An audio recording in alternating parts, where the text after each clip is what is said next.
2022-2024 წლებში დანაშაული 14 წლამდე 228 ბავშვმა ჩაიდინა. 3 წლის სტატისტიკის მიხედვით ყველაზე მეტი 341 მძიმე კატეგორიის დანაშაული იყო. საქართველოს კანონმდებლობით 14 წლამდე მოზარდს, რომელიც დანაშაულს ჩაიდენს, სისხლის სამართლებრივი პასუხისმგებლობა არ ეკისრება. მეგატივი დაინტერესდა თუ რას ფიქრობს საზოგადოება მოზარდთა დანაშაულებებზე, უნდა გამკაცრდეს თუ არა კანონმდებლობა და სხვა რა გზებით უნდა ავარიდოთ ბავშვები დანაშაულებში მონაწილეობას. კანონმდებლობის გამკაცრებაზე მეტად უფრო აღზრდელობით მეთოდებს მივაქცევდი ყურადღებას სკოლებში აუცილებლად და აუცილებლად შევიტანდი რელიგიას სკოლაში მართლმადიდებლობას. რამე თუ ეხა რელიგიას როცა ბავშვი სწავლობს და ეცნობა, ჩვენი რელიგია ესეთი კაიმიასია დაფუძნებული, რომ არ შეიძლება მე ბავშვმა ჩაიდინოს ის ვანდალიზმი, რაც გაკეთდა ეხა და სოციალური ქსელები აჭრელებულია, ძალიან კარგად ვიცით. აი ძალიან ცუდი ტენდენცია ეს, იმიტომ რომ თავისუფლება ჩვენმა ახალგაზრდებმა სულ სხვა კუთხით გაიგეს საყვარელო. ჩვენც გავიარეთ მაგ ეტაპის სკოლაში, ჩვენც ვცელკოვდით, მაგრამ არ იყო ჩვენი სიცილქე ზღვარს გადასული. არ იყო ის ბულინგები, დაჩაგვრები, ეხლა რო არის. არ ვიცი, ალბათ ფსიქოლოგებმა უნდა იმჯელონ. რამე თუ ეს არ არის ასეთი, აი ყურას საღები თემა ძალიან. კი, კანონმდებლობაც უნდა გამკაცრდეს ალბათ.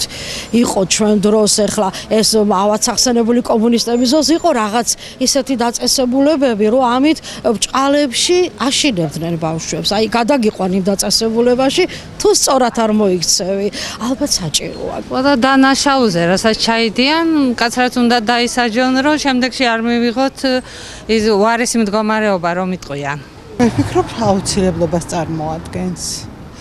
ადრე როცა მეც თქვენი ასაკის ვიყავი, იყო ასეთი ორგანიზაცია, იყო თუ განყოფილება, არ ვიცი, არასრულწლოვანთა დაცვის კომისია თუ რაღაც ასეთი ამდაგვარი ერქვა.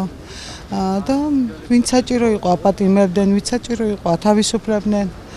რა ვიცი, მე მგონი საჭირო არის დაბრუნდეს ისევ ეს და რა ვიცი, ისეთი რამეები ხდება, აუცილებელიც არის ალბათ. ჩემი აზრით საჭირო არის მშობლებთან, მშობლების მუშაობა ბავშვებთან. ძალიან უნდა იმუშაონ დედებმა და მამებმა თავის შვილებთან. და რა თქმა უნდა, სკოლაც უნდა იყოს ჩართული ამაში. ხო ხედავს სკოლის უფრო მასწავლებლებიც, დირექტორიც, ყველა ხედავს რა ხდება ქვეყანაში. როგორც ჩვენ ხედავთ, ისე ხედავენ ისინიც.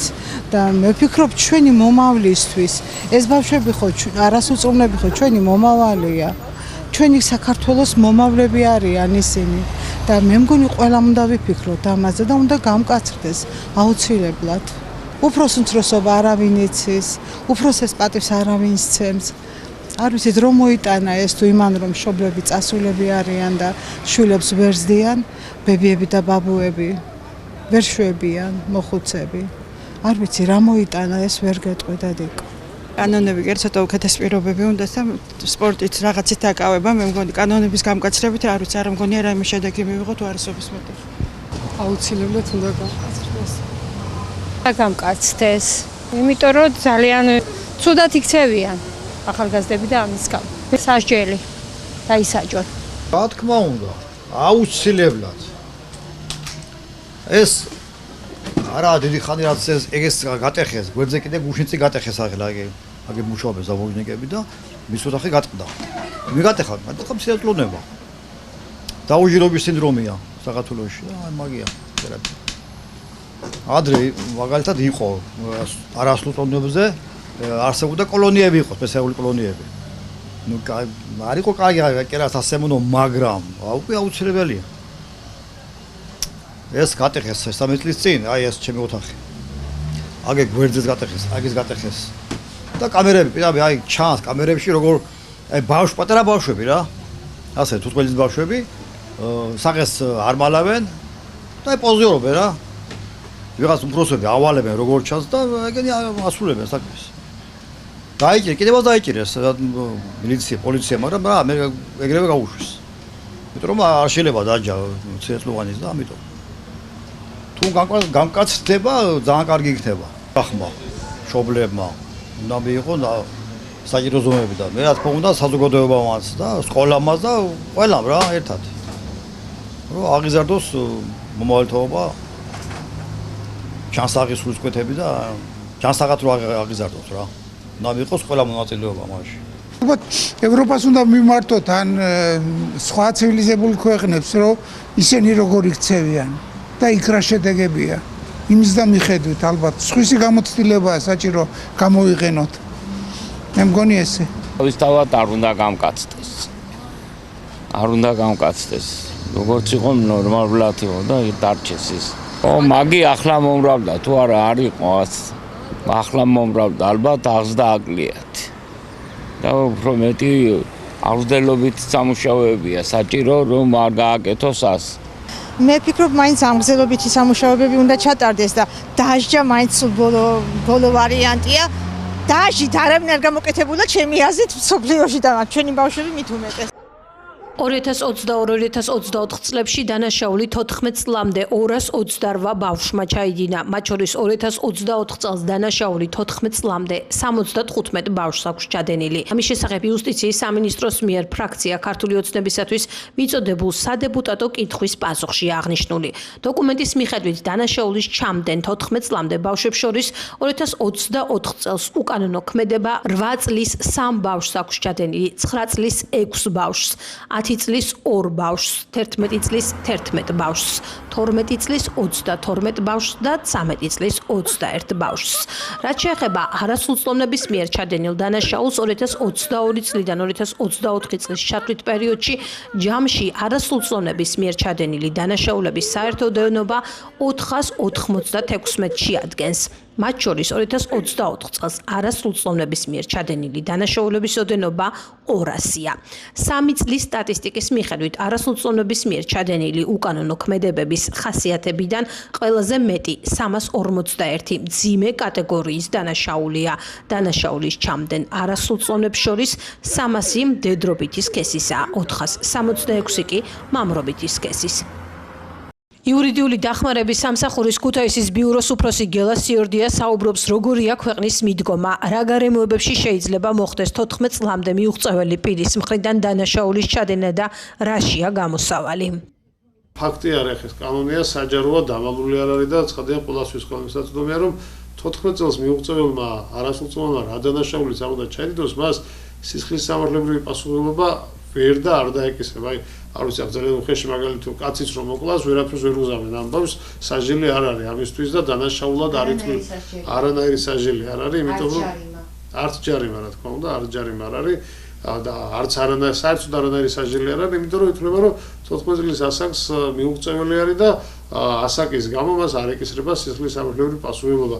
აი წინა ხელისუფლების პერიოდში 12 წლამდე შემცირდა ეს ასაკი გარკვეული ტიპის დანაშაულების ძირითადად ეს ყველობა და ესე ძალადობრივ დანაშაულებზე იყო და ძალიან დიდი ნეგატიური დამოკიდებულება გამოიწვია. იმიტომ რომ მიუხედავად იმისა, რომ შეიძლება ეს გარკვეულწილად პრობლემა იყოს, როცა 14 წლამდე ბავშვებს ვიღაცები იყენებენ დანაშაულების ჩასადენად, ან მაგალითად იციან, რომ 14 წლამდე თუ არის, ამ ბავშვს არ დაიჭერენ. ამიტომ აქ ხდება წაქეზება 12-13 წლის ბავშვების, რომ გარკვეული ქმედებები განახორციელონ და ამ მიმართულებით რა თქმა უნდა აუცილებელია გარკვეული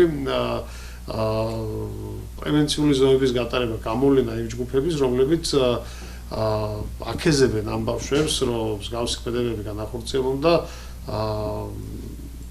თითქოს ამ კანონის ქოლგის თუ არ ვიცი მიღმა აყენებენ ამ კუთხით, რომ შენ არავინ არ დაგიჭერს, არავინ არ დაგიჭერს, ამას არ ატყუებენ, მაგრამ რა თქმა უნდა, იმ ბავშვის ცხოვრება ინგრევა, ხო, ამითი და იმ ბავშვის მომავალი ინგრევა 13-დან 14 წლამდე ძალიან ცოტაა დარჩენილი, როცა ეს ბავშვი სწავლობს, რომ თურმე ესე ქურდობით შეიძლება რაღაცის მოპარვით და სხვა ტიპის არაკანონიერი ქმედებით შეიძლება რაღაცის მოპოვება ან შეძენა 14 წლის მერე შეიცვლის და მუშაობას დაიწყებს, რა თქმა უნდა, არა, ხო, გააგრძელებს ესე ცხოვრებას, რაც ისწავლა მან და არის რა თქმა უნდა პრობლემური არ მინდა დავარქვა, უბრალოდ აი ისეთ ბავშვებთან, რომლებსაც დამახასიათებელია ასოციალური ქცევები, რა თქმა უნდა, სახელმწიფოს 14 წლამდე აქვს დადებული, რომ ჩაერიოს მათ ცხოვრებაში და დაეხმაროს ამ ქმედებების შეცვლაში. ხო, სოციალური სამსახური. აი სოციალური სამსახური ძირითადად ამ ეტაპზე ალბათ ვისაც შეუძლია, მაგრამ ეს მაინც არის ძირითადად ნებაყოფლობითი, ანუ იძულებით ვერავინ ვერ ჩართავს აქ. ჩვენ ზოგადად გამოვლილი გვაქვს ეს ეტაპები, როცა რაღაცები ხდებოდა იძულებით.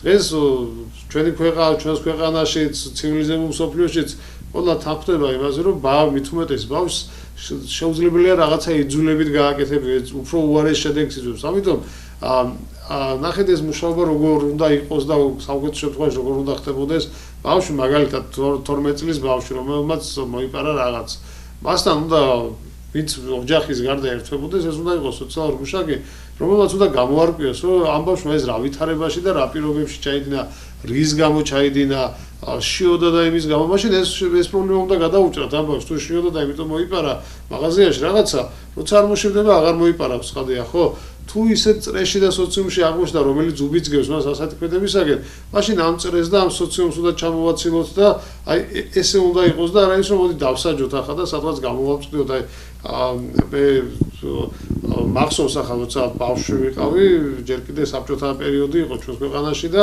იყო ესეთი რაღაცა ინტერნატს ეძახდნენ და რაღაც ეს ტრაგედია და სადამსჯელო ინსტიტუცია წარმოგვედგინა იმ დროს ჩვენ ბავშვებს რომ ვინმე იქ მოხდებოდა და სიბრალულის გზნობას იწვევდა ეს რა თქმა უნდა უკუგდებულია იმიტომ რომ ესეთი სტიგმატიზირება არ უნდა ხდებოდეს და არ უნდა მიდიოდეს ბავშვი ესეთ დაწესებულებაში სადაც კიდევ უფრო უარესად გაირიყება ის საზოგადოებისაგან და ვერ შეძლებს საკუთარი თავის პოვნას და დამკვიდრებას იმ სოციუმში სადაც მას საბოლოოდ უნდა იარსებოს და ამაში აქ რა თქმა უნდა ყველა ინსტიტუციის ჩართულობა ძალიან დიდი მნიშვნელობა აქვს სკოლის, საგანმანათლებლო დაწესებულებების, პოლიციის, რა თქმა უნდა, სამართალდამცავი ორგანოსი, სოციალური მუშაკების, სოციალური სამსახურის და ოჯახის. ოჯახი არის მაინც როცა ოჯახი ფიზიკურად არსებობს ეს ოჯახი და ბავშვს ყავს ორივე მშობელი ან ერთი მშობელი, მათი ჩართულობა ძალიან მნიშვნელოვანი არის ამ მიმართულებით და მშობლების პასუხისმგებლობაც არის ახლა მათი არასრულწლოვანი შვილები როგორ მოიქცევიან, ცხადია მათ აქ ძალიან დიდი პასუხისმგებლობა აქვთ.